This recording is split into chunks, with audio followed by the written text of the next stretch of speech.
As you may be aware, preparations are underway for the inauguration, or if you like, swearing in of the president-elect. And for the avoidance of doubts, and so that we keep the Ghanaian public informed and updated on preparations and arrangements so far, this briefing has been organized so that anybody who is interested in this ceremony would know exactly what is happening and what is required. As you can see behind me, preparations for the grounds itself are underway, and we expect that a beautifully created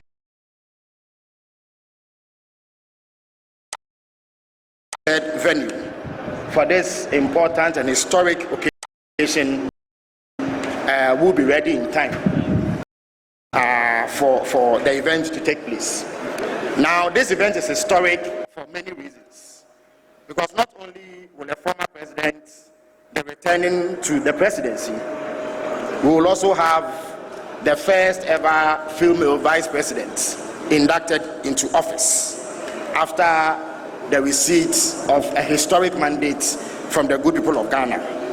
Now, in order to ensure an orderly and well-organized event, 3 zones have been created within the Independence Square for the ceremony.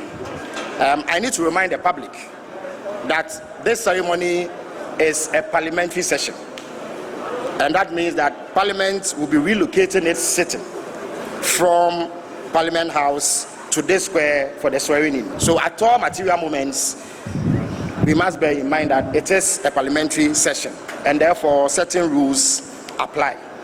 In accordance with this, the enclave for the parliamentary sitting will be totally cordoned off, and access to this cordoned off area will be strictly by invitation.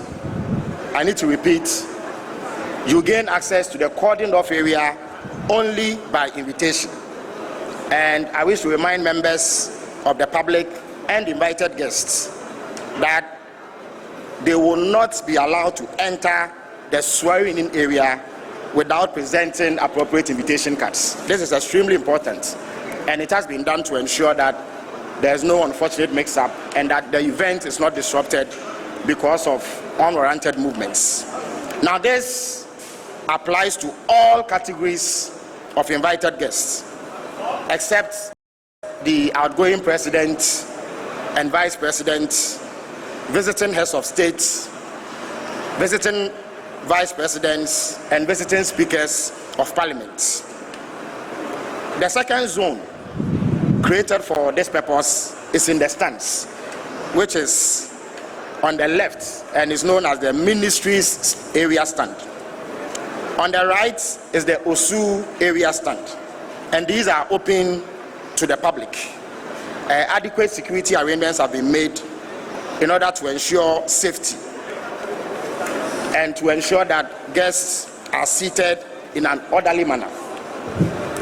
In addition to this, and to create opportunity for as many people as possible to be part of this event, large LED screens will be installed to ensure that those who do not gain access to the immediate environs of the swearing area are able to witness the event. Now, the stand to the immediate right of the Independence Act, this act, has been reserved for hundreds of our colleagues in the media and reporters who have been accredited to cover this event. Now, all necessary facilities will be made available to ensure that your coverage is smooth. And as indicated earlier, access to the swearing-in area will be by invitation only. Now, accredited camera operators, photographers, protocol officers, ushers, and security personnel will be positioned at designated locations to perform their duties and assignments. Now, guests are expected to be seated by 8:30 a.m. on the day in question, which is Tuesday, January 7th, 2025. Immediately after that, members of parliament and other invited guests will follow. The Speaker of Parliament will arrive, and upon doing so will escort the President-elect and the Vice President-elect to the chamber, which in this event is the cordoned-off swearing-in area. Remember that I have indicated that this is a parliamentary session, and proceedings are expected to commence at exactly 11 a.m. Now, the Ministry of Foreign Affairs, the Ghana Immigration Service, the State Protocol Department, and the various security agencies are collaborating with the various missions and international organizations to coordinate the arrival and the extension of courtesies to all foreign guests and visiting heads of state and governments. There will be a welcome party at the airport for arrival and departure ceremonies. Now, as of now, 10 heads of state, 2 vice presidents, 1 Speaker of Parliament, 2 former presidents, and a host of heads of international organizations, including the Commonwealth, the African Development Bank, and others, have confirmed their participation. Now, as and when more guests confirm their participation, we will make this known to you. So it is entirely possible that these numbers will increase. Now, in terms of security, in order to create a congenial atmosphere and ensure the orderly movement of persons to and from the square, certain security arrangements have been made, and I need to apprise the Ghanaian public so that they are mindful of it and note it to inform their movements. Now, the following roads within Accra will be temporarily closed to vehicular traffic and will be reopened immediately after the event. Now, the 28th February road from the SEPS headquarters to Castle Road Junction will be closed to the public. The Osu Cemetery traffic lights on the local street will also be closed. The Castle Road from the AU Circle to the Osu Cemetery traffic lights will also remain closed during this event. The Starlets 91 road will be closed at the Ministry's traffic light intersection. Now, traffic from the 28th February road emanating from Laboni, and Osu toward the Central Business District will be diverted to the Salem Avenue traffic lights at the Castle traffic lights to link up with the Oxford Street.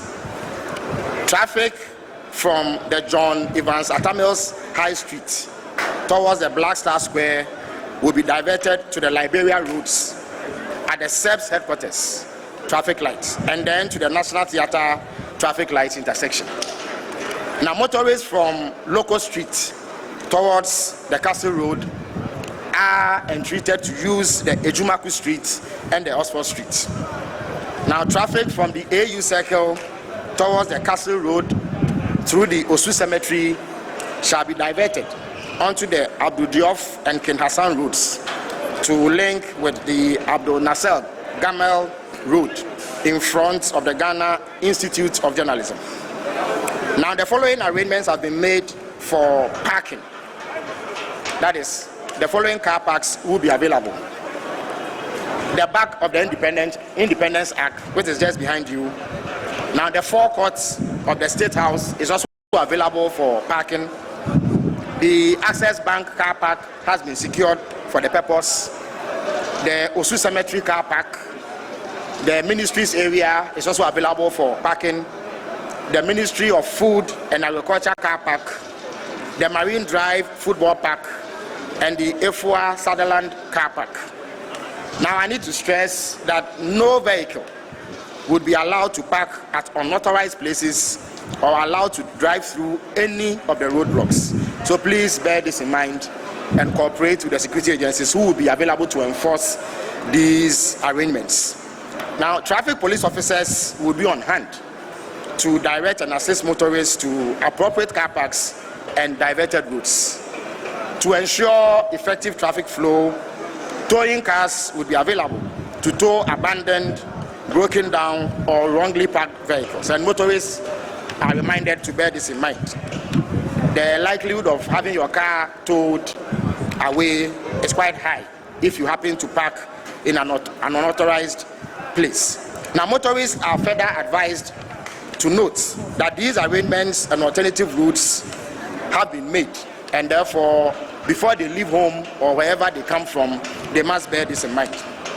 Once again, I urge the general public to cooperate with the police to ensure effective arrangements before, during, and after the program. The police, as usual, will be courteous but stern in order to enforce these arrangements for a smooth swearing in. Now, arrangements have also been made for the media and other communications purposes. Now, through the Ghana Journalists Association and through the Ghana Journalists Association, the Communications Subcommittee has received over 700 applications for accreditation.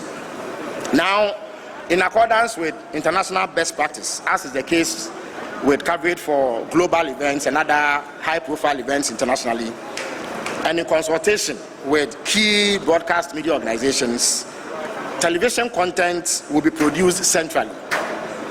And this is designed to help reduce the number of persons accredited within the swearing-in area and the inner perimeter.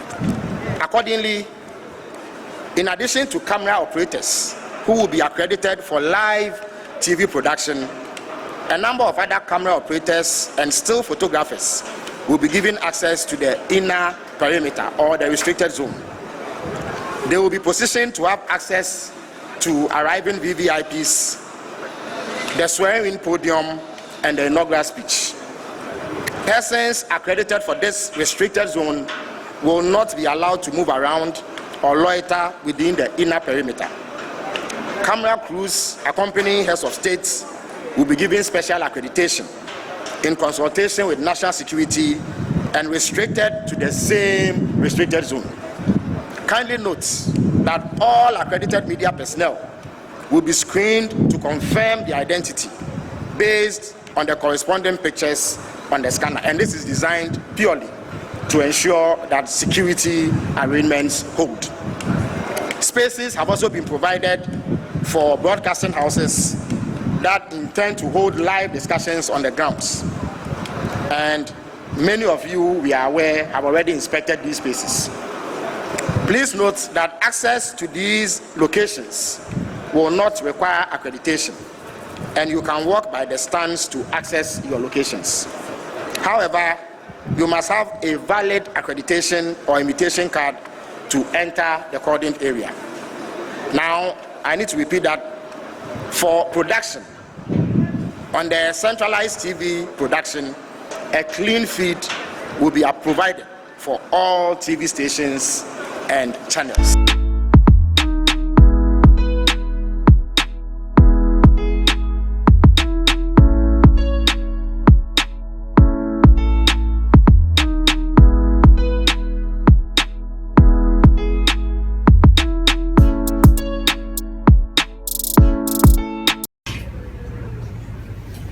What up, my people? I go by the name T-Rhyme, aka the stylish rapper, aka Conscious, aka Fire, aka what I say, BBB. You're watching Davcado TV. Keep it locked. Don't go nowhere. Alright.